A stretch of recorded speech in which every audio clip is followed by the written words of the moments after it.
Hi friends, आज हम बात करेंगे दिल्ली के इतिहास की। तो चलिए जानते हैं दिल्ली के इतिहास के बारे में। सबसे पहले जानते हैं कि दिल्ली का नाम कहाँ से आया। एक मिथक के अनुसार 50 ईस्वी पूर्व में ढिल्लू नामक एक राजा ने इस शहर की स्थापना की थी। बाद में इसी शहर को दिल्ली के नाम से जाने लगा।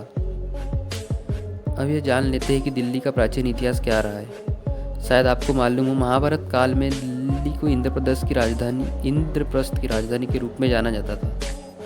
कहा जाता है कि पांडवों ने श्री कृष्ण और इंद्र के सहयोग से इंद्रप्रस्थ नामक नगर बसाया था। अब जानते हैं दिल्ली का मध्यकालीन इतिहास के अनुसार लगभग 736 ईसा पूर्व के आसपास दिल्ली में तोमर राजवंश का शासन था। इसके बाद चौहान राजवंश ने दिल्ली पर शासन शुरू किया।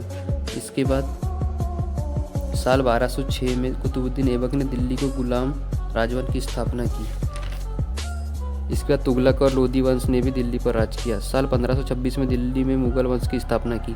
इसके बाद 1857 की क्रांति के बाद मुगल वंश का खात्मा हो गया और अंग्रेजों ने कब्जा कर लिया। इसके बाद 1947 में देश आज़ाद हुआ और दिल्ली को राजधानी बना दिया गया। हालांकि दिल्ली को राजधानी बनाने की घोषणा 12 फरवरी 1911 को ही हो गई थी और इसके बाद अनौपचारिक रूप से 13 फरवरी 1931 को दिल्ली को राजधानी घोषित कर दी गई।